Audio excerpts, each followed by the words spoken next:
Entramos ahora en una tercera parte de este libro, de esta sección que estamos considerando, que es la primera de las dos en las que se divide. Podríamos subdividirla también, como hemos estado haciendo, y llegamos a una parte algo más amplia en que vamos a ver a vista de pájaro lo que va de los capítulos 5 al 9, pero trata de un tema muy cercano a todos nosotros, que es el cuadro que Dios nos da de la humanidad, cómo nos ve a cada uno de nosotros.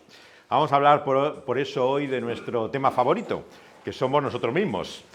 Y como vamos a ver, el cuadro no es muy complaciente realmente, más bien algo deprimente. Se cuenta de un famoso de estos, ¿no?, que va a las entrevistas que le hacen en los programas de televisión, ¿no?, y después de hacerle muchas preguntas sobre él, le dijeran, bueno, ya basta de hablar de mí mismo, le dijo el famoso, al que le preguntaba, vamos a hablar ahora de ti, ¿qué piensas tú de mí? Hasta ese punto realmente tenemos esta realidad egocéntrica, ¿no?, en la cual es nuestro tema inagotable, nunca nos cansamos de hablar de nosotros mismos, ¿no? Y lo que nos muestra aquí, desde el capítulo 5, que muestra las generaciones de la humanidad, desde Adán, desde nuestro padre, el día en que Dios había creado al hombre, a semejanza de Dios, nos recuerda que lo había hecho, varón y hembra los había creado y bendecido, ¿no?, y llamó el nombre de ellos Adán el día en que fueron creados, ¿no? Y a continuación lo que vemos es la larga lista de genealogía con edades antediluvianas, que el escéptico inmediatamente arquea las cejas, ¿no?, y nos dice, bueno, ¿y esto? Y yo que pensaba que mi abuelo era viejo, ¿no? Realmente, ¿cómo te entran estas edades en la realidad? Como también siempre hay un afán concordacionista en todos estos pasajes de Génesis, muchos han intentado buscar una clave numérica para poder dar otras cifras en base a las cifras que dan aquí.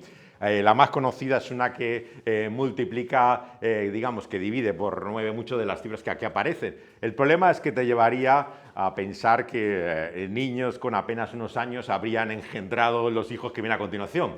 Así que intentando resolver el problema por reducir la edad, finalmente te encuentras con otro problema absolutamente insuperable, que es ver a chicos de 9, 10 años que habrían engendrado hijos a continuación, ¿no? Muchos, por lo tanto, simplemente tienen que aceptar que el mundo ha cambiado, que nada ha vuelto a ser después del diluvio, y es lo más sencillo para entender todas estas edades que encontramos acá. El esquema es, como veis, muy cuidadosamente estructurado, por el cual se dice, ¿no?, los días que tenía cada persona cuando vivió y cómo engendró el nombre de su hijo, ¿no?, y luego vemos, como dice, los días en que murió. Y esto es muy significativo, porque ese aspecto casi monótono, absolutamente repetido a lo largo de la lista, enfatiza sin lugar a dudas el gran tabú de nuestro tiempo, ¿no?, que es la muerte.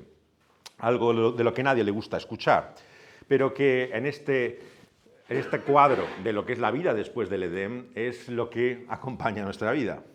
Los años que llegamos a tener, los hijos y la descendencia que produce, pero a continuación el hecho inevitable e indudable de que tenemos una fecha de caducidad. Y el problema es que no sabemos cuándo es, puede ser en cualquier momento. Esto realmente la gente se resiste a escucharlo una y otra vez, ¿no?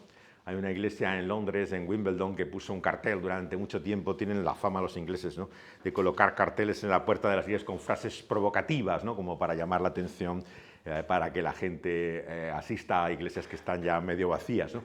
Y en una de ellas decía, ciertamente morirás, ¿no?, decía la frase que tenía. Y le pidió el propio municipio del barrio que quitara, por favor, ese letrero que estaba causando incluso trastornos en los viandantes y conductores, y que era algo que realmente no se agradecía que tuviera ese comentario. Nadie, cuando sale ese tema, se ha convertido en el gran tabú de nuestro tiempo, ¿no? Aquello de lo que no puedes hablar sin que la gente se resulta molesta, incómoda, y enseguida te diga, pasemos a otro tema, vamos a hablar de otra cosa. Pero es la realidad de la vida. Desde el principio, al este del Edén, al dejar el paraíso, lo que nos acompaña es continuamente esa sombra de la realidad de la muerte. Y así ocurre, vemos en todos estos casos, excepto, claro, el caso del otro Enoc que encontramos aquí. Nos dice de este Enoc que vivió 65 años, versículo 21 estamos, y engendró a Matusalem, que es el conocido por la mayor edad. Y nos dice la significativa excursión de esta genealogía repetida a lo largo de todo el tiempo, de las edades y la muerte y de sus hijos, que caminó Enoc con Dios, ¿no? Después que había engendrado a Matusalem 300 años y engendró hijos e hijas.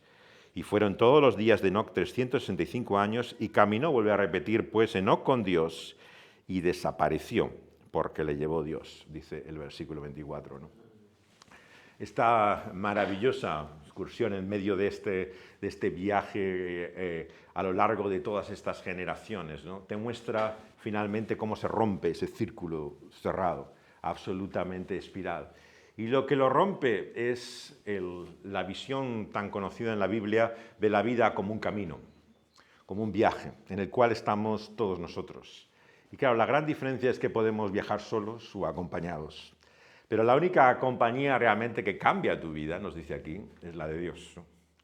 Hasta tal punto que puede llegar el día que un día en el camino más inesperado del giro de esta carretera, ¿no? Te diga Dios, mira, ya no volvemos a casa, nos vamos por aquí.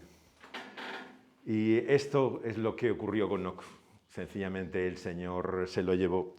Y por eso, como creyentes, pensamos que cuando verdaderamente andamos con Dios, partimos con Él, le dejamos. No simplemente desaparecemos, ¿no? En este sentido, la desaparición muchas veces se ha visto como una forma un poco misteriosa o enigmática, ¿no? En este caso está claramente explicada, ¿no? La desaparición es porque andaba con Dios, ¿no? Y el Señor se lo lleva, ¿no? Ahora se ha puesto bastante habitual en los comentarios de obituarios, de muerte, si habéis oído, ya no dicen ni siquiera el fallecer, ¿no? Para referirse a la muerte, que nunca no suelen decir que muere alguien, hay gente que dicen que fallece, pero además dice la desaparición, ¿no? Como si fuera todo abducidos una serie de personas en nuestro mundo incomprensiblemente en determinado momento, ¿no? Pero la desaparición bíblica vemos que tiene la explicación de ser llevado con Dios, ¿no? Nadie desaparece como un espectro que se desvanece en el espacio, ¿no? Y así ocurrió con Enoc. Y continúa la lista, ¿no? Igual que hace esa referencia a Enoc, los únicos comentarios que aparecen excepcionalmente son los del principio y luego los del final, ¿no? Que hacen referencia a Noé en el versículo 29, por el cual, llamado su nombre, que significa, parece ser consuelo, descanso, reposo, son todos variantes, dice que éste nos aliviará, ¿no? De nuestras obras y del trabajo de nuestras manos, a causa de la tierra que el Señor maldijo. Volviendo al esquema de Génesis 3.15, es como si estuviéramos buscando en esta lista, ¿no? Un nombre en el que fijarnos, ¿no? Y aquí se ha marcado ese nombre, ¿no? Y a continuación lo que aparece a partir del capítulo siguiente es el relato de lo que ocurre con este hombre, que vemos que puede ser la promesa dada en el Edén. Aquel que descendiente de la mujer va a cambiar las cosas, va a ser... Aquí se define su redención, rescate, salvación en términos de alivio de nuestras obras y del trabajo. Nuevamente una referencia al descanso, ¿no? Que Dios mismo tuvo después de la creación como el sinónimo de esa salvación, ¿no? Y los hombres se comienzan a multiplicar sobre la faz de la tierra, capítulo 6, ¿no? Y le nacen hijas. Y viendo los hijos de Dios que las hijas de los hombres eran hermosas, tomaron para sí mujeres, escogiendo entre todas. Obviamente este misterioso texto ha dado lugar a multiplicidad de explicaciones, ¿no? Una de las más conocidas y sorprendentemente populares en el mundo evangélico durante mucho tiempo y hasta el día de hoy es la que piensa que los hijos de Dios son seres angélicos, espirituales, ¿no? Esta interpretación viene por el término de la palabra, que ciertamente se usa como una media docena de veces en la Biblia referente a seres angélicos, aunque también se refiere a príncipes, señores y otros nombres, ¿no? Que se le da con ese calificativo de hijos de Dios, ¿no? Esta interpretación todavía la encontráis incluso en autores bastante académicos. Probablemente el comentario más técnico que existe filológicamente de la lengua de Génesis es el de Wenham, en el inglés ya fallecido, que fue uno de los mayores estudios del Antiguo Testamento. Y él tenía esta interpretación misma, ¿no? Pero la encontramos en toda la tradición popular evangélica, ¿no? Sin embargo, hay algunos de nosotros que nos sentimos profundamente incómodos y preferimos la interpretación más antigua de Crisóstomo que siguió Agustín en la historia de la Iglesia, que entiende que son los hijos de Set unidos a los hijos de Caín, ¿no? Yo me cuesta mucho ver aquí un mundo de relaciones angélicas, humanas, de esta manera, ¿no? No me encaja con el cuadro de la escritura y tiendo a pensar que la interpretación antigua sigue siendo, me parece, más fidedigna, ¿no? La unión de los hijos, de esa promesa de bendición de Set con la unión de Caín. Hay una tercera interpretación, favorita también de los amigos de la concordancia entre la ciencia y la fe, que habla de las relaciones entre mujeres humanas y homínidos, o sea, criaturas que estaban en ese proceso de evolución, ¿no? hasta el ser humano, y aparece en varios autores de reconocida reputación liberal, en la interpretación semejante, ¿no? De que se trataba de seres que eran medio humanos, medio animales. Obvio decir también que hace falta mucha imaginación para imaginar este tipo de relaciones sexuales. Obviamente que la mitología está llena de ellas, ¿no? Hay dioses que tienen relaciones con humanos en toda la mitología antigua, ¿no? Pero la cuestión es que si es la Biblia un libro mitológico, ¿no? Yo no creo que sea un libro mitológico de este tipo por el cual encontremos este tipo de relaciones nunca, ¿no? En ese sentido, yo favorecería la interpretación, ¿no? Que habla de los hijos de Set, ¿no? Como hijos de Dios unidos a los hijos de los hombres, con el problema, por supuesto, que tiene el término, o la expresión que aquí aparece aquí. Y dijo el Señor que no va a contender su espíritu más con el hombre para siempre, porque ciertamente él es carne, mas serán sus días 120 años. Nuevamente encontramos una y otra vez reiteradamente junto a este cuadro de la humanidad, ¿no? Tan deprimente, ¿no? El hecho de la paciencia de Dios, ¿no? Que parece a veces infinita, ¿no? Como Dios una y otra vez, como en las palabras más repetidas en toda la Escritura, es lento, ¿no? En su ira, ¿no? Esta característica de Dios que destacábamos anoche, yo creo que es el cuadro principal que vemos de buena noticia y de esperanza en medio de este cuadro desolador que nos da la Biblia, ¿no? El hecho de Dios y su misericordia. A continuación hay una referencia a los famosos gigantes de la tierra en aquellos días, después de que se llegaron los hijos de Dios a los hijos de los hombres y los engendraron, ¿no? La expresión que se utiliza aquí para gigante, como en el famoso caso de Goliat, simplemente significa grande en estatura, ¿no? Claro, de ahí a pensar que es una criatura mitológica, una especie de monstruo de feria, de dimensiones descomunales, ¿no? Es simplemente lo que se le quiere añadir a esa descripción. Claro, los partidarios de esta relación humana con espíritus, ¿no? Angélicos, claro, lo relacionan como este tipo de criatura extraña, antediluviana que hubiera surgido de esta manera en ese tiempo de la unión de ellos. Los valientes de la antigüedad que fueron varones de renombre. Sin embargo, como se utiliza luego en el cuadro después del diluvio, pues se habla, como sabéis, de cananeos, ¿no? Cuando los ven los espías, ¿no? Como son altos en estatura, ¿no? Goliat en la historia de David, ¿no? Se refiere simplemente a adversarios, ¿no? Que impresionan por su aspecto físico, ¿no? Y lo importante para nosotros es este versículo 5, que yo creo que es capital en todo lo que vamos a ver hoy, por el cual ve el Señor la maldad de los hombres, que era mucha en la tierra, y que todo designio de los pensamientos del corazón de ellos era de continuo solamente el mal. Esta visión es tremendamente significativa. Primero porque utiliza por primera vez una expresión en la Biblia que va a repetirse continuadamente en toda la Escritura, que es Dios mirando el corazón. Esta expresión, que Jesús, como sabéis, es una de sus favoritas al hablar, ¿no? De cuál es el problema humano, de que es un problema de corazón. Yo creo que es la gran diferencia, podríamos decir, entre la religión bíblica y cualquier otra visión, digamos, de lo que es la humanidad, sea religiosa o secular, ¿no? Que parte del perfeccionamiento posible del ser humano. Si os fijáis, lo que une muchas veces al pensamiento, digamos, más liberal o progresista, sea en el contexto religioso como fuera de él, es su optimismo frente al ser humano.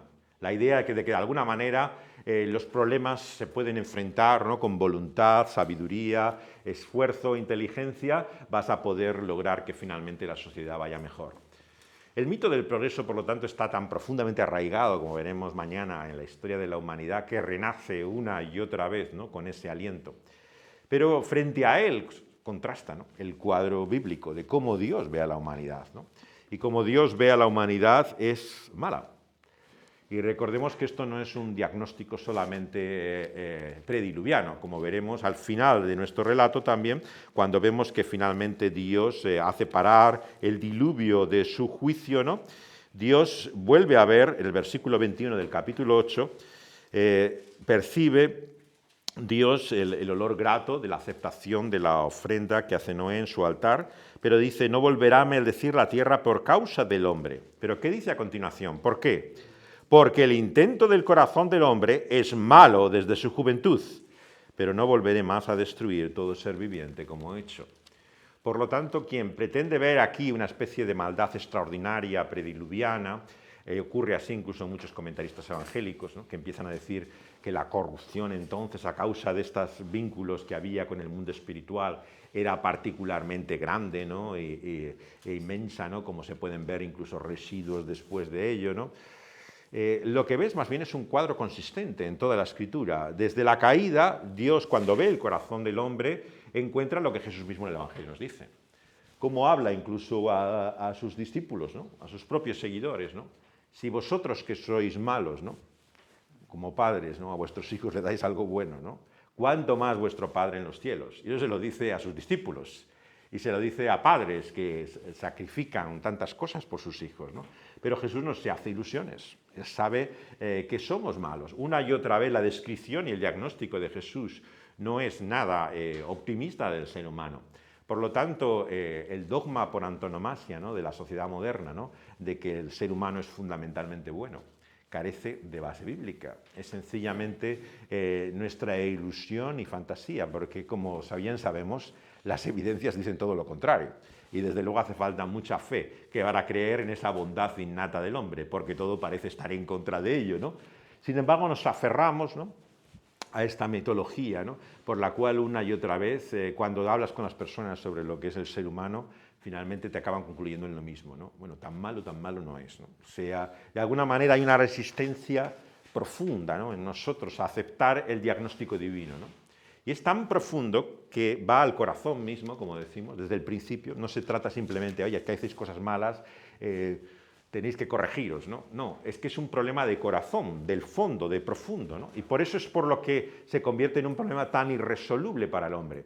Y esto es uno de los grandes temas, yo creo, de esta sección de la Biblia, el hecho de que te muestra que el ser humano no tiene los recursos, los medios para poder cambiar su situación, ¿no? Necesita una intervención externa, ¿no?, sobrenatural, divina, para poder cambiar, ¿no?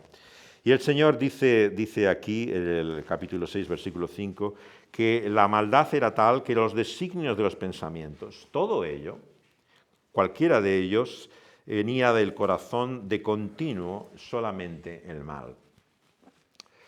Lo que se ha llamado la depravación total, como solía decir también Stott, él cree que ha de ser mantenida por todo cristiano. Yo creo que no es particularmente de un esquema teológico, como puede ser el calvinismo, sino que, como decía Stott, es característica de toda la enseñanza bíblica. ¿Por qué? Porque cuando lo entendemos correctamente, como decíamos ayer, la depravación total no es que el hombre sea un demonio, no es que el ser humano sea tan malo como puede ser. Obviamente, como decíamos, ¿no?, hay gente perversa en grado sumo, ¿no?, trastornada, que tiene rasgos sorprendentes. Eso no es lo que estamos diciendo como depravación total. Depravación total, lo que queremos decir es que no hay un aspecto de la vida humana que no está marcado por el pecado, ¿no?, empezando por nuestros propios actos de bondad, ¿no?, la que llamamos buenas obras. ¿Cuántos son simplemente de autopromoción, ¿no?, de satisfacción personal, del interés ulterior que tienes con lo que consigues? No nos engañemos. ¿Por qué haces tantas cosas que te parece de corazón puro y de oro que santifican supuestamente todo lo que tú haces, ¿no? Cuando analizas tu propio corazón, cuando examinas lo que tú buscas, ¿no?, ves siempre que hay una motivación oscura de ello, ¿no? Como decíamos ayer también de la mente, ¿no? O sea, ¿quién puede pretender que conoce incluso la verdad de Dios perfectamente? Estar satisfecho de tu conocimiento doctrinal o de tu sana visión de la Biblia y de su enseñanza es no reconocer la realidad del pecado que afecta a tu mente. Es negar, digamos, una de las verdades fundamentales de la Biblia, que es el hecho de que el pecado afecta a toda la totalidad del ser humano. Incluso la llamada herejía de las emociones, ¿no? Mucha gente dice, bueno, yo lo hago de corazón, y parece que esto purifica todo. Claro, como lo hace de corazón, ¿qué vas a decir, no? O sea, pero claro, ¿quién no hace barbaridades de corazón? O sea, a veces nos creemos que la gente que ha hecho brutalidades no las ha hecho de corazón. O sea, realmente las emociones o sentimientos no purifican o santifican tus hechos. ¿Por qué? Porque las emociones y sentimientos están afectadas por el pecado bíblicamente, ¿no? Entonces nunca sentimos como debemos sentir realmente, ¿no? Sentimos a veces cosas de una forma equivocada, ¿no? Que no deberíamos sentir, y otras que deberíamos sentir no sentimos nada, ¿no? O sea, pero no vivimos en esa armonía emocional, ¿no? En ese sentido que deberíamos tener, ¿no?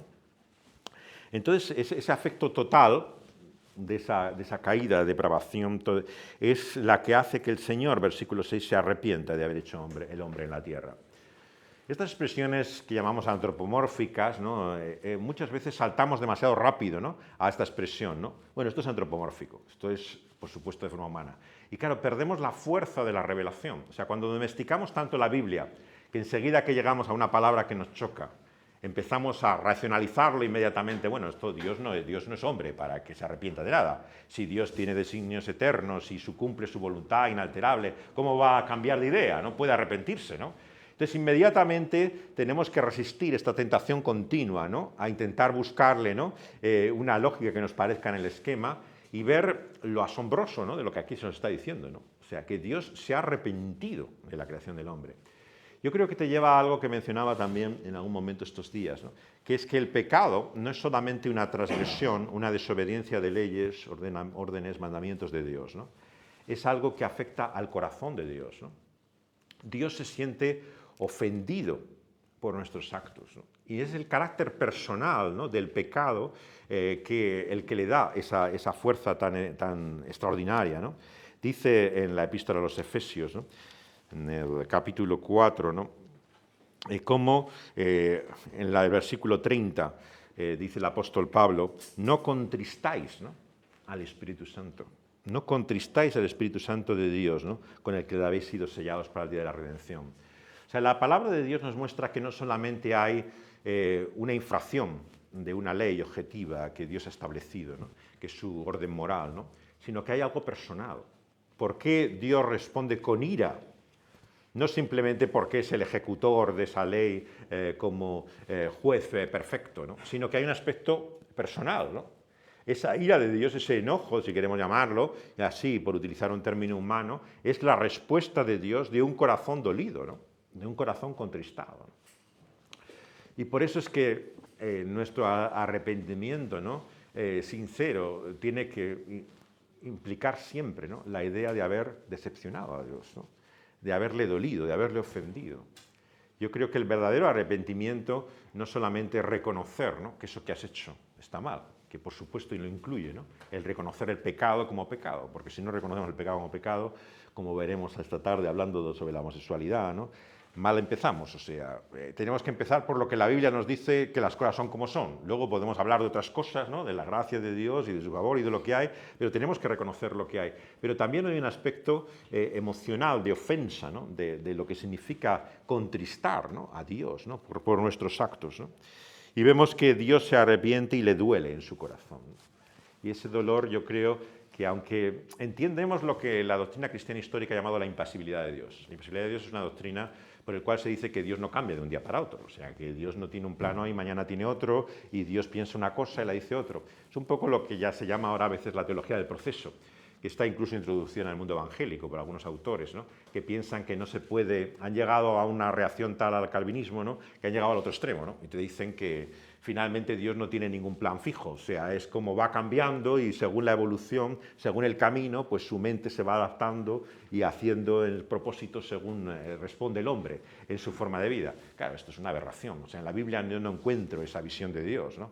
Dios efectivamente tiene un plan y un propósito y lo mantiene firmemente. Entonces, sea cual sea nuestra visión teológica, no podemos caer en una visión tal de negar ese aspecto de lo que llamaban los antiguos la impasibilidad de Dios. Ahora bien, si la impasibilidad de Dios la entendemos como que Dios no tiene sentimientos, claro, esto es otra cosa muy distinta.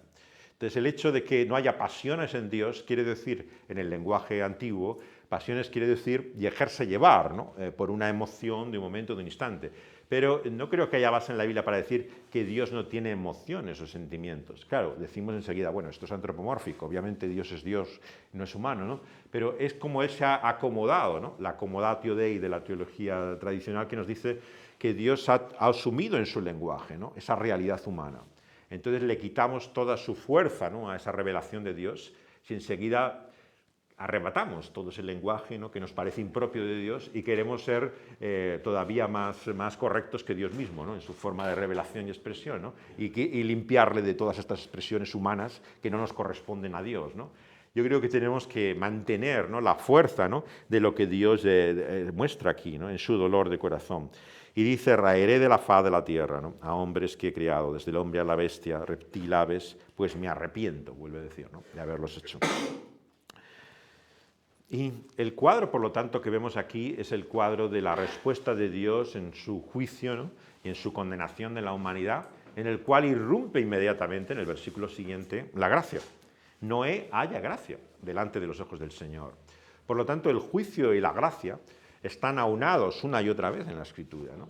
Entonces no puedes hablar de la una sin la otra, ¿no? Entonces, anunciar la condenación sin mostrar ese favor de Dios, esa misericordia de Dios, no hace justicia al Evangelio, pero también hablar de gracia de Dios, de amor, de su favor, y no expresar el juicio, la condenación y la realidad de lo que es el ser humano frente a Dios en su pecado, no es ser justo con la revelación divina, ¿no? Tenemos siempre que mantener esa balanza, ¿no?, ese equilibrio que tiene la Escritura misma, ¿no?, que no es algo que nosotros lo ponemos para equilibrar dos cosas, sino que Dios lo da. Y Noé halla, dice Alec Matiar, uno de los grandes comentaristas, el editor de toda esta colección de comentarios como la de Atkinson, ya fallecido con el Señor, era un gran predicador, ¿no?, y estudioso de la Escritura, y Alec Matiar decía que la traducción correcta de esta palabra es que la gracia halló a Noé, ¿no? Esto es lo que dice en hebreo, eso decía él, un gran conocedor de la lengua hebrea. Y lo que estaba intentando decir con esto Matiar es que esta es lo que está diciendo el texto, ¿no? No que él hizo algo, Noé, para encontrar la gracia y el favor de Dios, sino que la gracia le sorprendió, ¿no? Le asombró a Noé hallándose en medio de ese cuadro de maldad. La diferencia es abismal, claro, de una cosa u otra. De pensar, como tantos que leen la Biblia, ¿no?, que esto es el ser humano buscando el favor de Dios, ganándolo, a encontrar esa gracia como la encuentra Noé a los ojos de Dios, ¿no? Y a continuación vemos a partir del versículo 9 lo que son en las generaciones de Noé, la expresión que da entrada a cada nuevo episodio, y se le define como justo, ¿no? El tema de los justos en la Biblia, claro, es un tema profundamente extenso, pero que tenemos que ver siempre a la luz de la enseñanza neotestamentaria. Claro, si esa justicia de Dios se quiere ver como una perfección relativa, ¿no?, como muchas veces te explican el tema en los Salmos, ¿no? Bueno, justo quiere decir que dentro de lo que cabe, ¿no?, pues sus imperfecciones o sus contradicciones no son tan grandes, sino que predomina la justicia. Claro, yo creo que estas visiones son muy pobres a la luz del Nuevo Testamento. O sea, cuando la Escritura habla de justicia, ¿no?, de la rectitud, ¿no?, que Dios exige del hombre, habla en términos muy absolutos. O sea, no te habla en términos, bueno, como hablamos nosotros, ¿no?, comparativamente, humanamente, pues una buena persona, ¿no? Claro, así nos entendemos, sabemos lo que queremos decir, ¿no? Cuando decimos que alguien es bueno, no te vas a poner a hacer un discurso teológico, ¿no? Bueno no hay ninguno, ¿no? Lo que sea, sabemos lo que estaba diciendo, ¿no? Está diciendo que dentro de lo que cabe humanamente nos parece una mejor persona. Pero claro, la Biblia no es nosotros, no se expresa en estos términos, ¿no?, de ambigüedad, relatividad, ¿no?, una justicia parcial, ¿no?, suficiente para Dios, ¿no? Yo creo que a esa luz tenemos que verlo como perfecto o justo, como se dice aquí, ¿no? Con Dios camina Noé. La clave nuevamente está en la fe, ¿no? Y aquí tenemos que volver nuevamente ya a Hebreos capítulo 11, porque te da el diagnóstico de estos personajes bíblicos, sin los cuales la Biblia es un libro cerrado, no nos engañemos. Puedes estudiar la Escritura, que sin la luz que te da Dios en su palabra por medio del Evangelio se convierte en un libro cerrado. Es el velo con el cual los judíos leen esta Escritura, ¿no? Versículo 7. Por la fe, Noé, ¿no?, cuando fue advertido por Dios acerca de cosas que aún no se veían, ¿no?, nos dice que con temor preparó ese arca en que su casa se salvara, y por esa fe también ha condenado al mundo y ha sido hecho heredero de la justicia que viene por la fe. O sea, la conclusión que nos da en el diagnóstico de cuál es la aceptación de Dios por parte de Dios de Noé, ¿no?, está claro. Él es heredero, o sea, recibe esa justicia de Dios, ¿por qué? Por la fe. Nuevamente en términos paulinos, ¿no?, de Romanos y de sus cartas, no es por otra cosa que Dios acepta a Noé como a cualquiera de nosotros, exclusivamente por su fe, ¿no? Y entonces sus hijos, Sem, Cam y Jafet, vemos que engendra y se corrompe la tierra, ¿no? Y estaba llena de violencia, ¿no? Mira Dios la tierra y corrompida, toda carne se había corrompido, su camino sobre la tierra, ¿no? Y le anuncia su juicio. Ha decidido que el fin de todo ser, ¿no? Ya que la tierra está así llena de violencia, viene y va a destruir Dios mismo, ¿no? Por su acción directa a la tierra. Y ese arca de salvación que le manda a construir, como hemos leído en Hebreos, es un acto de fe. Claro, él cree la palabra de Dios frente a lo que es las evidencias, ¿no? Como nos han enseñado a muchos, creo que la mayoría de los que estamos aquí hemos pasado por escuela dominical, ¿no? La historia de Noé nos es conocida desde la más temprana infancia, ¿no? Lo que ocurre, como todas las historias infantiles, va acompañada, ¿no?, de un color un poco rosado para resaltar lo que el niño puede entender.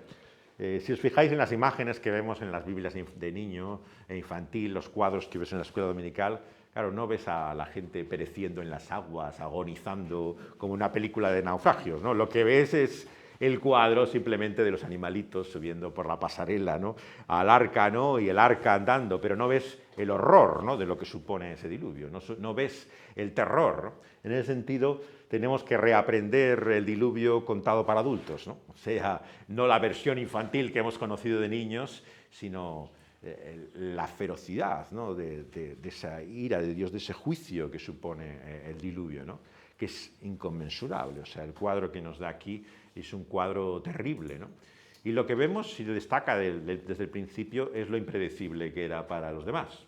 O sea, si Noé lo cree, sin embargo, todos en torno suyo no parecen percibir esa amenaza, ¿no?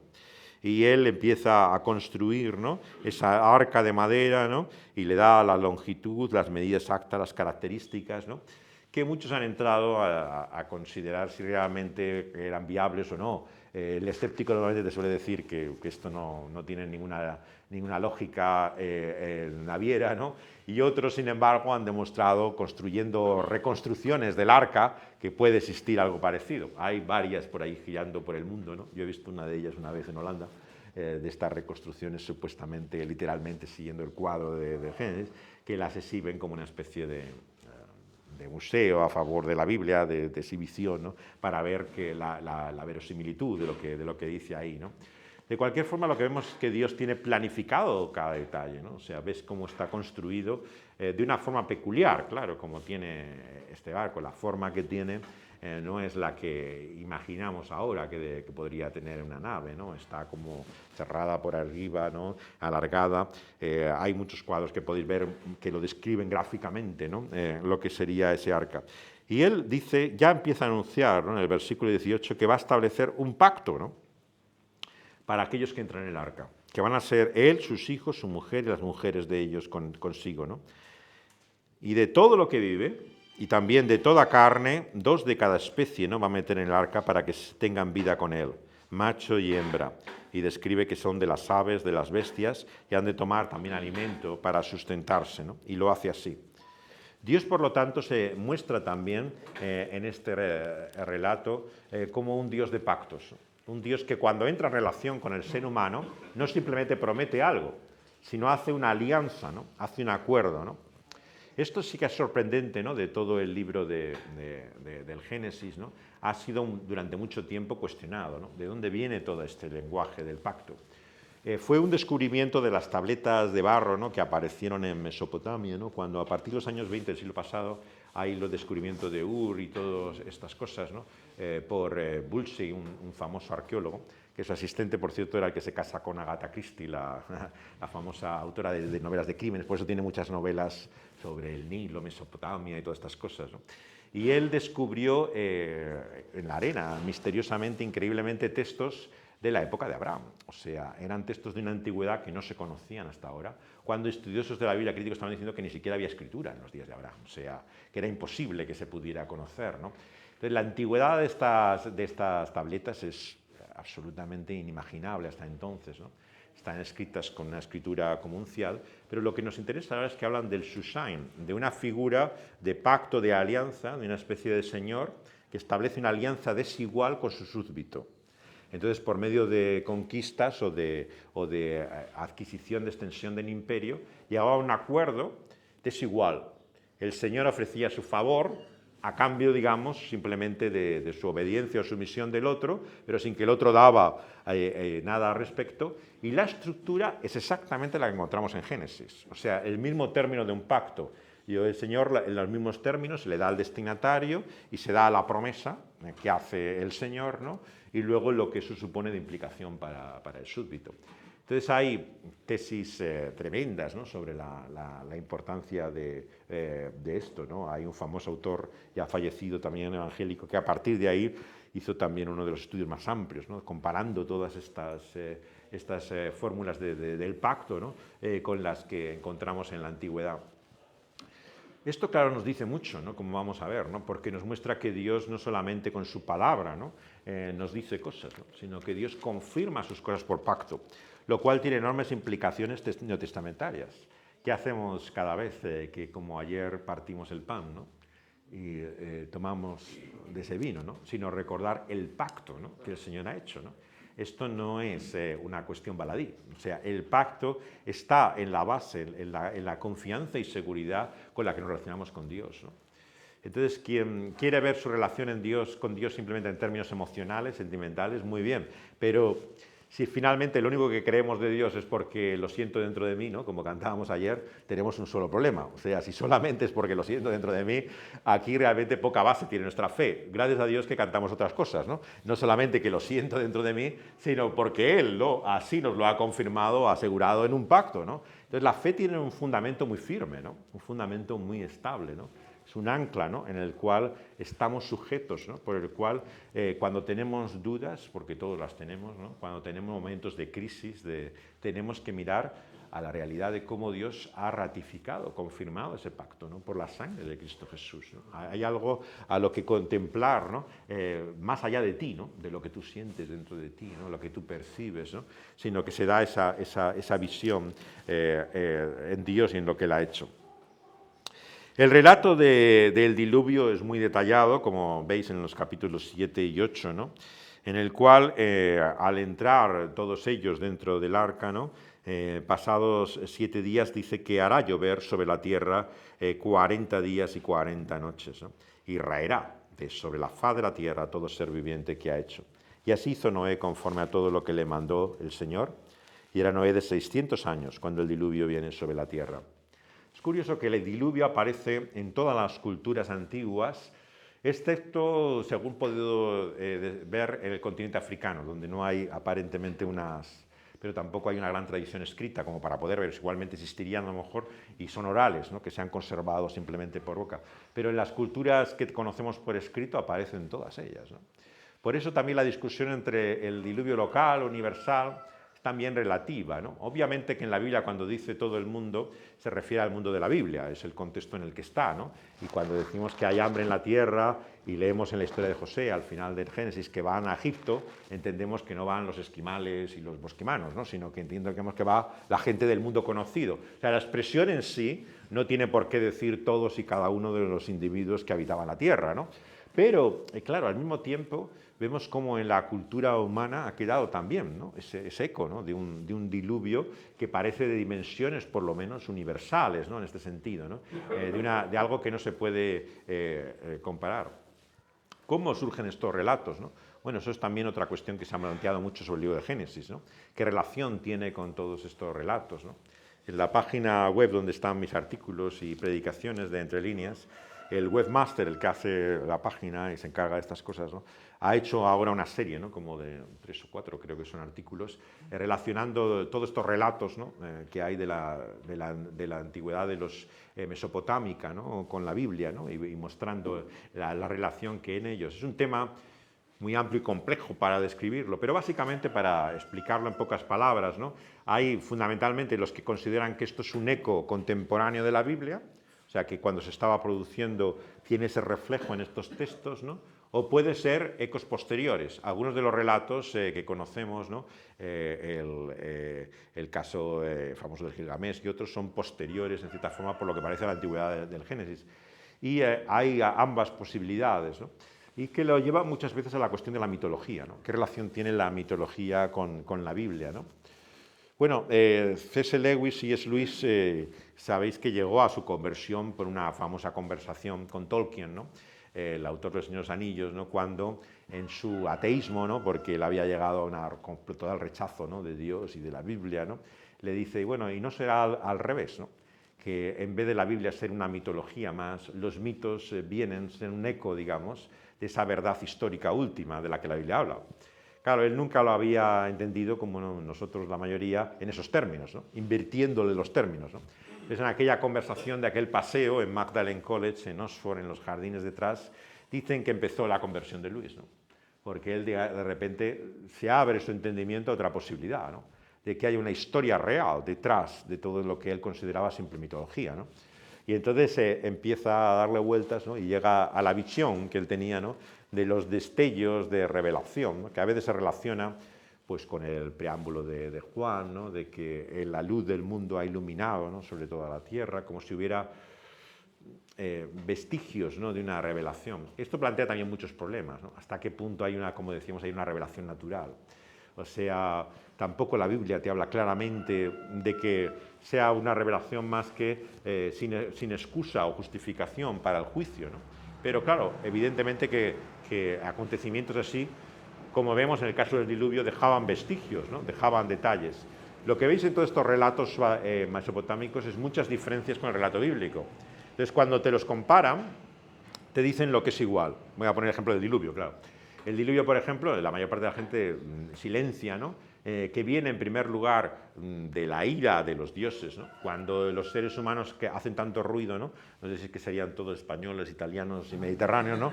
Pero ya el alboroto que le llegaba de la tierra les hacía daño a los oídos, y dije, ya se hartaron y dijeron, vamos a acabar ya con esta gente porque es que no te dejan tranquilo, ¿no? No puedes dormir así, ¿no?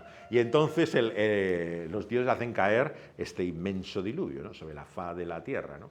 Y entonces, claro, lo que no prevén es que el agua va creciendo hasta la altura del cielo y dice, oye, vamos a parar esto porque aquí nos ahogamos nosotros también con ellos, ¿no? Y entonces cierran literalmente todas estas fuentes de agua, que es un poco la descripción también que hace de el Génesis, ¿no? Como si fueran fuentes de agua rotas, ¿no? Que van cayendo, cierran, digamos, un acto de fontanería de los dioses antiguos, ¿no? Y a partir de ahí, digamos, logran parar el diluvio.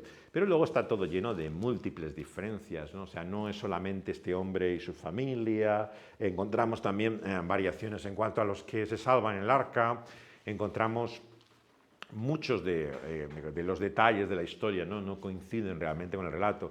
Lo que vemos que ocurre cuando llega el diluvio y está el arca, ¿no? Es que manda desde el arca para ver si ha parado finalmente el diluvio, como sabéis, ¿no? Manda varias aves, ¿no? Y entonces el número y las veces no coincide tampoco en estos relatos, ¿no? Con lo que aparece, aunque sí también aparece el detalle de las aves que manda Noé para ver si se ha parado el agua, ¿no?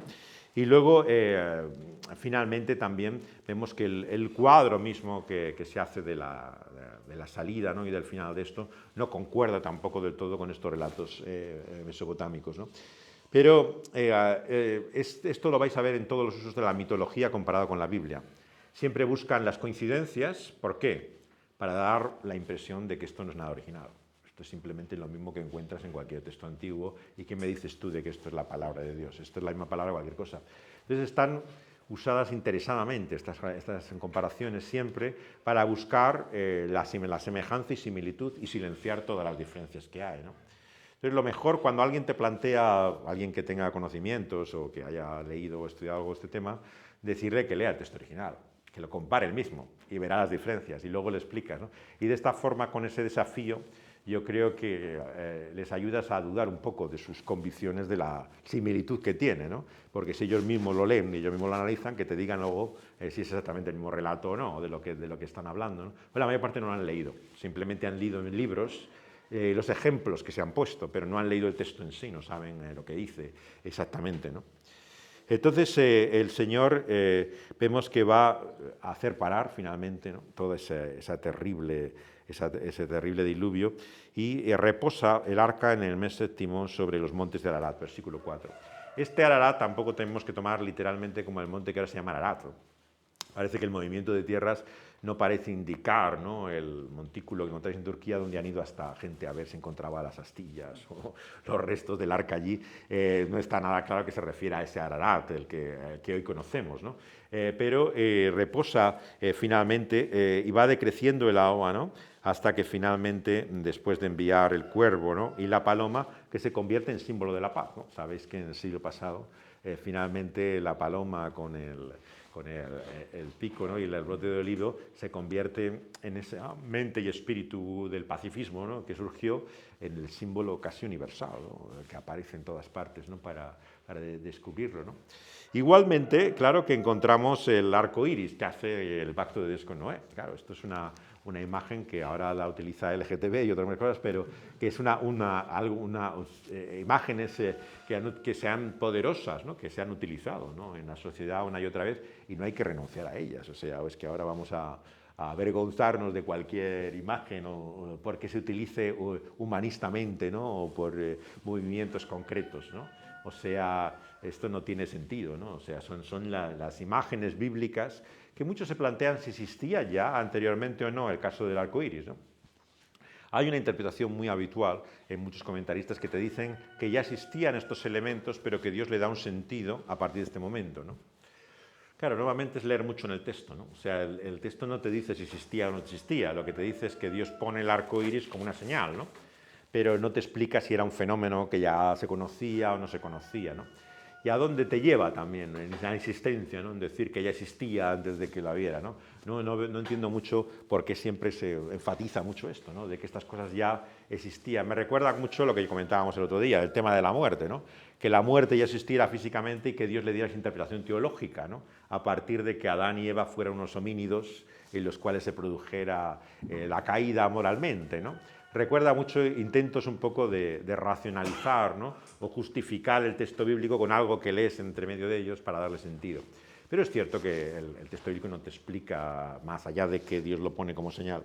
Pero antes de ello lo que vemos claro es que una vez que salen, hace a un altar el Señor, ¿no?, al Señor Noé, y toma de todo animal limpio, de toda ave limpio, y ofrece holocausto en el altar. El tema de las ofrendas, como decíamos, todavía no ha llegado con la ley, pero básicamente vemos que hay dos tipos de ofrenda, ¿no? Una ofrenda que implica un derramamiento de sangre, ¿no?, que claramente nos va a indicar lo que es la necesidad de expiación, de que sangre sea derramada, y otra ofrenda que es como una ofrenda que agrada a Dios, ¿no?, y que se ve como algo que supone su favor, ¿no?, su aceptación, pero que no implica el sacrificio de un animal. Esto sería la más simple clasificación de todas las múltiples ofrendas que encontramos en Levítico, ¿no?, en el cual hay infinidad de detalles, ¿no?, sobre cómo se presenta. Pero claro, todavía no estamos en la perspectiva de la ley, sin embargo ya hay como esa visión de ofrenda a Dios. Y el olor grato, claro, que percibe Dios es su aceptación, simplemente su favor, que Dios recibe de esa forma la ofrenda de Noé. Y dice las palabras por las cuales no volverá a maldecir la tierra, como decíamos, a pesar de que el intento del corazón del hombre sigue siendo malo desde su juventud, ¿no? Fijaos que siempre esta expresión, ¿no?, desde su juventud, desde el principio, desde su infancia, desde su concepción, es la base de lo que llamamos el pecado original. Hay grandes sectores de la Iglesia ahora que tienen gran resistencia a este tema doctrinal, ¿no? Este mismo verano tengo que hablar con la Iglesia de Cristo, ¿no? La Iglesia de Cristo es conocida también por rechazar, Monroy, ¿no?, y muchos seguidores, la idea del pecado original como algo católico, ¿no? Yo francamente no lo entiendo. O sea, quiero decir, ¿qué quieren decir, ¿no?, con esto de que el ser humano no nace con pecado, ¿no? Yo creo que confunden la impresión natural que todos tenemos cuando ves una criatura, un bebé indefenso, decimos, bueno, qué mal ha hecho esta criatura, ¿no? Y cuando la matan o hacen cualquier cosa nos parece bárbaro, claro, porque nos parece absolutamente inocente en el sentido de indefensa, ¿no? Pero claro, de ahí a sacar una conclusión teológica, ¿no?, de que carece de ningún tipo de mal, de que nace neutralmente, sin ninguna inclinación, ¿no? ¿De dónde llegamos, no? Yo creo que la doctrina formulada en la historia de la Iglesia, por Agustín y otros muchos padres de la Iglesia, ¿no?, es simplemente la conclusión de los textos bíblicos, ¿no? O sea, ¿qué quiere decir David cuando dice en el Salmo 51, en pecado he sido concebido, ¿no? Así ha nacido, ¿no?, de su propia madre, ¿no? O sea, lo que está hablando David es de la realidad de que ese mal que él ve en su vida, que confiesa delante de Dios y que ha cometido, está con él desde su nacimiento, le ha acompañado siempre, ¿no? Entonces, Decía Chesterton, un conocido converso al catolicismo, más que al cristianismo en general, pero decía Chesterton que es el único pecado que no hace falta fe, la única doctrina que no hace falta fe para creerla, decía Chesterton, ¿no? Lo que quería decir Chesterton es que para él era tan evidente el mal en el ser humano y que al niño no hay que enseñarle nada para que haga mal, ¿no? Que le parece increíble que haya gente que niegue esto, porque le parecía que era la única doctrina que no hacía falta fe para creerla, ¿no? De él se cuenta esa famosa anécdota también de un periódico, lo que era el Times, ¿no? Que hace una encuesta, ¿no? Sobre cuál cree usted que es el mayor problema de la humanidad, ¿no? Y entonces escribían los lectores, ¿no? Yo creo que es la guerra, ¿no? Es el hambre, es todo lo que decía, ¿no? Y le escribió Chesterton una carta al periódico diciendo, estimados señores, yo creo que el problema soy yo, firmado, ¿no? Con sus iniciales, ¿no? Entonces, esta es la visión bíblica, ¿no? O sea, intentar ver de alguna forma el problema exterior a ti te lleva nuevamente a la visión humanista, que es la influencia, los modelos equivocados que te llevan en esta mala dirección, ¿no? Y que finalmente al propio no creyente le acaban asombrando. Otro famoso periodista siempre se cuenta la anécdota, no sé si recordáis que había unos casos de niños criminales en Inglaterra hace unos años, ¿no? Tremendos, ¿no? Bueno, empezaron desde los años 60 varios crímenes infantiles, ¿no? En el cual niños mataban a otros niños de una forma salvaje, ¿no? Y entonces la conmoción social empezó a producir, ¿no? Bastantes preguntas, ¿no? De mucha gente. ¿Cómo es posible que una criatura infantil tenga semejante violencia, ¿no? Odio, como ves acá, ¿no? Y claro, por un lado muchos buscan siempre esa explicación social, ¿no? Pero un famoso comentarista escribió en la prensa, bueno, nosotros no creemos en el diablo, ¿no? Pero el problema es que el diablo parece creer en nosotros, ¿no? Entonces, lo que veía es que había un mal incomprensible, ¿no? Que está ahí, que no puedes explicar, ¿no? Y que se ve de la forma más asombrosa, ¿no?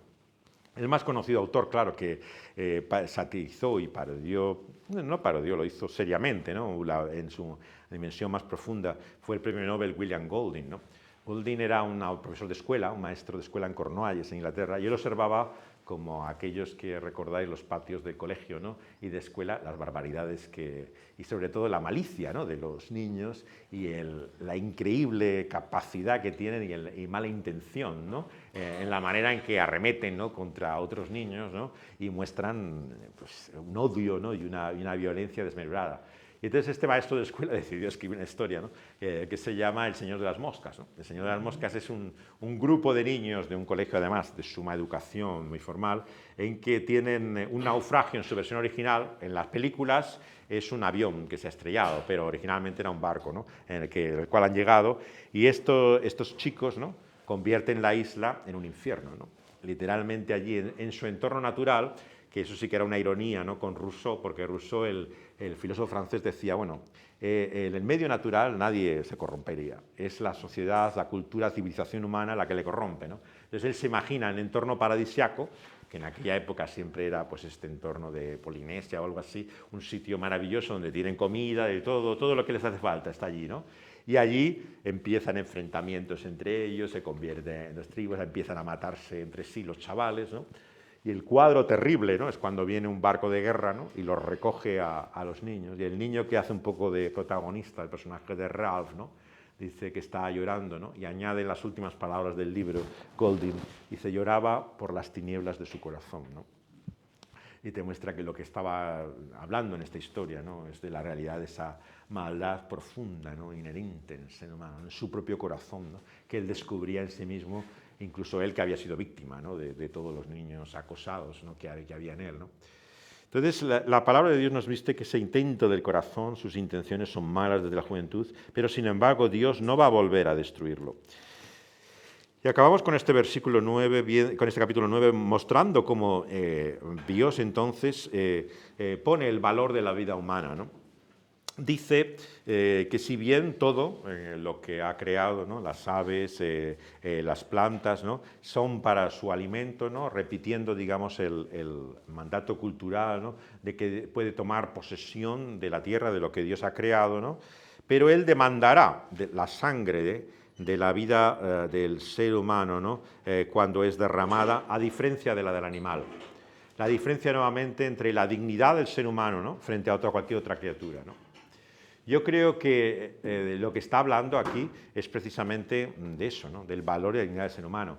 Los que quieren ver aquí la pena capital o todo este tipo de cosas, yo creo que van más allá de lo que es el contexto. Yo creo que no está hablando de una ley que está dando de matarás a la persona que mata, porque si os fijáis los términos no son de una orden, ¿no? Él dice, demandaré yo la sangre de vuestras vidas, de todo animal la demandaré, y el que derrame sangre por el hombre, su sangre será derramada, ¿no? Constata el hecho de que la venganza y la violencia producirá sangre. Lo puedes leer de las dos maneras. Puedes leerlo como una demanda de Dios o como una constatación de hecho de que la sangre es derramada, ¿no? en reacción con la violencia, ¿no? Entonces, yo no creo que sea el texto en que puedas basar la pena de muerte. Hay otros textos que hablan de la pena de muerte, pero este en concreto yo creo que no habla del valor de la vida, de la dignidad de la vida, ¿no? Luego, el favorable a la pena de muerte siempre pone todo el peso en que es una pena que corresponde a la muerte, al crimen, por este texto. Pero esto no es la visión mosaica. Claro, la visión mosaica es que la pena de muerte se da ante todo delito, ¿no? De la ley de Dios, que incluye desobediencia a padres, quebrantamiento del sábado, todo tipo de pecado. O sea, entonces, claro, cuando tú haces la excepción del asesinato, del homicidio, y dices, este es el que merece la pena de muerte, estás haciendo una excepción que no es la bíblica. Esta no es la excepción bíblica, ¿no? Entonces, yo creo que para hablar de la pena de muerte tenemos que ir a la ley mosaica, no tenemos que ir a este relato, porque no está constituyendo aquí particularmente la pena que corresponde a eso, sino el valor, la dignidad que tiene el ser humano. Y esto es muy importante en el Nuevo Testamento, como decíamos el otro día, nos recuerda que está hecho el ser humano imagen y semejanza de Dios, ¿no? Entonces, ese valor y dignidad es reafirmado en el Nuevo Testamento. Le repite los términos del mandato cultural, fructificad, multiplicaos, versículo 7, abundantemente en la tierra, ¿no? Y establece el pacto. El pacto con todo ser viviente, ¿no? Que está con ellos, establece un pacto de no exterminar más toda carne con aguas de diluvio. ¿Con quién hace el pacto, no? Lo hace con la humanidad.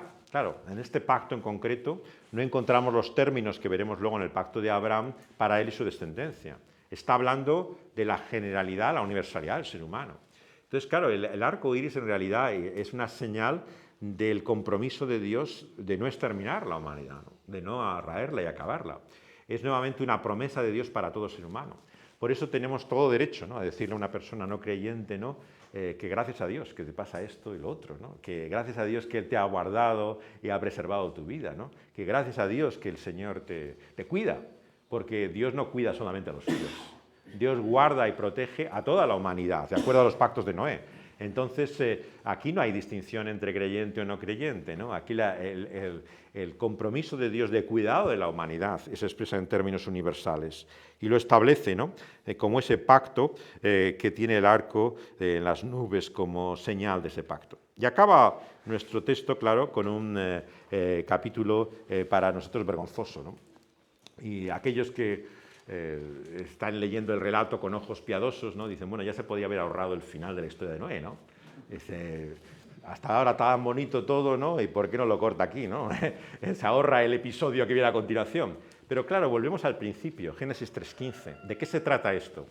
De entender si la salvación viene por Noé, ¿no? O viene por otro, ¿no? Y el episodio final de Noé es para que no te quede ninguna duda que no es por Noé que somos salvos. Que el pacto de Dios de salvación de la humanidad no viene por Noé, o sea, que realmente es por causa de otro, ¿no? Y es por eso que te cuenta el episodio increíblemente lamentable, ¿no? Que viene a continuación. Son 3 los hijos de Noé, ¿no? Y comienza a labrar la tierra, planta una viña, bebe del vino y se embriaga, ¿no? De nada te sirve decir, como muchos dicen, bueno, es que el vino entonces no era tan alcohólico, ¿no? Todo esto. Claramente te está hablando de una embriaguez, resultado del exceso etílico, ¿no? En el cual Noé ha caído, ¿no? No es por accidente, tampoco te dice que no supiera el efecto del vino, ¿no? Y te dice, no, es que él como no se había desarrollado todavía las viñas, no sabía que era esto del fruto de la vid, ¿no? Y entonces estaba experimentando con ello. No, o sea, el cuadro que te da es un cuadro, digamos, deplorable, ¿no? De alguien que ha tenido un exceso, ¿no? en la bebida. Y entonces bebe del vino embriagado y está descubierto, ¿no? En medio de su tienda, desnudo. Cam, padre de Canaán, ve la desnudez de su padre, y lo dice a sus hermanos que están fuera, y toman la ropa y la ponen sobre sus propios hombros, y andando hacia atrás cubren la desnudez de sus padres, viendo vueltos sus rostros. Y acaba el capítulo con Noé despierto, ¿no? Y maldiciendo a Canaán que ha visto su desnudez, ¿no? Bueno, la desnudez en la Biblia tenemos que entender que implica varias cosas, ¿no? vivimos una de ellas, ¿no? El hecho de que Adán y Eva estaban desnudos, ¿no? Pero con frecuencia a partir de aquí lo que se refiere como desnudez en la Biblia suele tener un elemento sexual. Entonces, cuando se dice descubrir la desnudez o ver la desnudez, suelen ser eufemismos que hacen referencia a un acto sexual. ¿Qué acto sexual? Esto no se nos aclara, ¿no? En la Biblia de qué consiste, ¿no? O sea, puede ser desde tipo incestuoso a un acto indecoroso, algo de elemento vergonzoso que había allí, ¿no? Entonces, la Biblia y los autores bíblicos normalmente no entran en estos detalles, ¿no? Y es la expresión que te indica la inmoralidad, ¿no? Sexual, en este caso, de la que fue... ¿Por qué es castigado entonces el hijo si es el padre el que ha cometido la inmoralidad? Es la pregunta siguiente que te haces, ¿no? O sea, si es él el que ha caído en semejante vergüenza, ¿por qué a continuación la maldición cae sobre su hijo, ¿no? Bueno, aquí muchos se apresuran a volver nuevamente al mandamiento mosaico, ¿no? De honrar a tu padre y a tu madre, sea cual sea, ¿no? Incluso hay quien lo he escuchado hasta apelando a justificar a que no des a conocer los abusos de padres a hijos, ¿no? En abusos sexuales que se dan en contextos incestuosos, ¿no? Esto es una absoluta barbaridad. O sea, en ningún modo se está dando en este texto una base, ¿no? Para poder pasar por alto, ¿no? Los pecados del padre en el sentido de ignorarlos, no tomarlos en serio, ¿no? O sea, lo que está diciendo aquí, ¿no? Es que será bendito por Dios Sem, que ha tenido la misericordia de cubrir la desnudez, ¿no? De mostrar su gracia para su padre, mientras que Canaán es maldito, ¿no? A sus hermanos, ¿no? Y engendrará Dios a Jafet. Luego fijaos que además se refiere a sus propios descendientes, no solamente al hijo que le ha descubierto, ¿no? Es como una maldición que se extiende sobre ese lado y que finalmente te lleva, claro, a que la promesa va a ir por el otro lado. Cuando Noé ya después muere, vemos que Dios se promete habitar, ¿no? En las tiendas de Sem y que sea Canaán su siervo. ¿Qué podemos decir finalmente sobre todo esto, ¿no? Yo creo que lo que aquí nos está mostrando la Escritura es lo que en Hebreos acabamos de leer, ¿no? Al principio de esta exposición, ¿no? Es por gracia y por medio de la fe, ¿no? Que somos salvos, ¿no? Entonces, pretender que un creyente es libre de pecado, ¿no? Que no puede caer en moralidad, ¿no? Porque si no, no sería realmente creyente, ¿no? Es ir más allá de lo que Dios en su gracia y en su misericordia ha establecido. Es cierto que no hay una evaluación aquí moral en últimos términos, pero es evidente que se muestra lo vergonzoso, lo lamentable de lo que Noé ha hecho. Yo no creo que en modo alguno se pueda justificar, ¿no? el cuadro que se ve ahí, ¿no? La pregunta que se hacía Wesley, como muchos padres de la tradición evangélica, ¿no? Es cuánto pecado puede haber en un creyente para seguir siendo creyente, ¿no? Entonces él empezaba a indagar. Bueno, es el pecado deliberado, ¿no? Decía, Hebreos lo dice, ¿no? Hebreos dice que no, si peca deliberadamente no puede realmente ser hijo de Dios, ¿no? Pero claro, cuando analizas Hebreos y la escritura del Nuevo Testamento, es la piedra de toque, la deliberación o la voluntad. Volviendo al tema del que he insistido en estas exposiciones, yo creo que pecamos deliberadamente. Entonces, claro, pretender que hay un pecado no deliberado, del cual puede ser justificado porque es un pecado inconsciente, es nuevamente una distinción que yo no la veo claro en la Escritura, ¿no? Bueno, Wesley tampoco es que lo decía con toda claridad. Dicen los estudiosos que fueron sus seguidores los que llegaron a crear esta doctrina que llamamos perfeccionismo, ¿no? El perfeccionismo, que podéis leer un libro magnífico sobre todo ello de Packer, ¿no? Que tiene En pos de la santidad, se llama el libro, me parece, la traducción de Andamio. Es un libro que recomendé traducir junto con Wickham, que también lo recomendaba desde hace años, y que es un magnífico estudio sobre el Espíritu Santo y sobre la santidad, ¿no? En la vida cristiana. Está publicado por Andamio. Y en este libro él analiza, ¿no? El error fundamental, sino de Wesley, de sus seguidores y de la tradición evangélica que llamamos perfeccionismo. Esa tradición evangélica te dice que tú puedes ser libre del pecado consciente, de tal manera que tú te examines ayer en la iglesia y digas, bueno, yo no soy consciente de ningún pecado, voy a poder participar del pan porque tampoco creo que haya hecho nada malo, ¿no? Claro, toda esta visión, como está encaminada, ¿no? En torno a la conciencia que tú tienes de haber pecado o no haber pecado, yo creo que va por un lado equivocado, ¿no? O sea, el creyente cuanto más santo es, más conciencia tiene, ¿no? Y su sensibilidad de pecar. Entonces, no tiene que ser el no percibir la ausencia de contradicción en tu vida. Claro, eso me parece más peligroso todavía. sea, el no ver contradicciones en tu vida, el no ver lo que hay todavía, que ha de ser cambiado, me parece mucho más peligroso a la luz de Dios, ¿no? que el hecho de ser consciente, ¿no? de un pecado deliberado que tú has cometido. Entonces yo creo que la palabra de Dios nos muestra que el pecado es pecado, como veremos esta tarde al hablar de homosexualidad. Entonces no podemos darle vueltas a lo que la Biblia te revela y te muestra. La cuestión es quiénes son los santos, los justos, el creyente y cristiano hijo de Dios en la luz de la Biblia. Pues son personas en las que mora el pecado, Romanos 7. Claro, si tú entiendes como esto un cuadro del hombre preconversión, ¿no? Entonces dices, claro, sí, todo lo que se describe aquí, la contradicción, la lucha interior, el pecado que hay en ti, eso es antes de ser cristiano, ¿no? Claro, eso te lleva al camino, nuevamente, como dice Packer en su libro, de perfeccionismo. O sea, empiezas a tomar una línea de orientación por la cual no te encaja el pecado en la vida del creyente, ¿no? Y entonces finalmente empiezas a hacer una lectura moralista de la Biblia, ¿no? El que tiene pecado evidente, el que no tiene pecado evidente, pero cada vez más arbitraria y caprichosa. Claro, si siguiéramos con el libro de Génesis, que nos seguimos, claro, verías Abraham y Lot. Lot es el cristiano carnal que tiene el pecado y el otro, Abraham es el cristiano espiritual, ¿no? Y empiezas a hacer distinciones, ¿no? En la Biblia cada vez que ves pecados muy evidentes, ¿no? Que es que no te encajan, ¿no? Y bueno, y entonces empiezas a hacer categorías incluso, ¿no? Hay cristianos carnales, ¿no? Y cristianos espirituales, ¿no? Cristianos que tienen pecados evidentes y otros que no tienen pecado evidente, ¿no? Pero lo asombroso de la gracia de Dios, ¿no? Es cómo Dios nos acepta siendo pecadores, ¿no? Y eso no significa que Dios justifica nuestro pecado. Dios justifica al pecador. Y entonces la visión que nos quiere dar finalmente Génesis tampoco es una visión moral, de santidad, de cómo debemos vivir para ser hijo de Dios. Lo que te está diciendo es que Noé no es el salvador de nuestra alma. Es lo que te está diciendo. Entonces lo que tenemos que leerlo es en la perspectiva de la historia de la redención, que es como hay que leer el Antiguo Testamento, no buscando moralina, ejemplos morales, no hagas como este, haz como el otro, ¿no? O sea, para esto no es dado el Antiguo Testamento. El Antiguo Testamento es dado para comprender que es una historia de salvación. Y por eso el tercer punto de todo mensaje y predicación ha de ser Cristo Jesús, claro. Porque no se trata de no seas y ser como Él, ¿no? Se trata de ver a Cristo Jesús en esa historia, ¿no? Y la ves en esa historia en lo redentor, pero también en lo pecaminoso, claro, porque te muestra que ese no es el Redentor es otro, el Redentor es el que ha de venir, ¿no? Entonces, en que entendemos hasta qué punto, ¿no? Dependemos, ¿no? de la vida del otro, ¿no? Que es Cristo Jesús, ¿no? Porque si nuestra salvación fuera de Noé, desde luego ese arca se hundía y naufragaba totalmente, o sea, no había ninguna esperanza para nosotros ni para la humanidad alguna, ¿no? Si realmente esa arca de salvación está ahí, ¿no? Es porque es Cristo Jesús.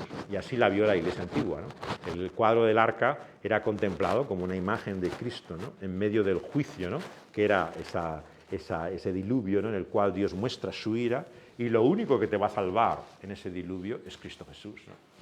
Claro que muchos han sacado de ahí la Iglesia, ¿no? Bueno, puedes sacar lo que quieras ahí a partir de ahí, pero realmente de lo que te está hablando es de esa simiente que ha de venir. O sea, claro, que la simiente son también sus descendientes, los creyentes en Cristo Jesús, la Iglesia, ¿no?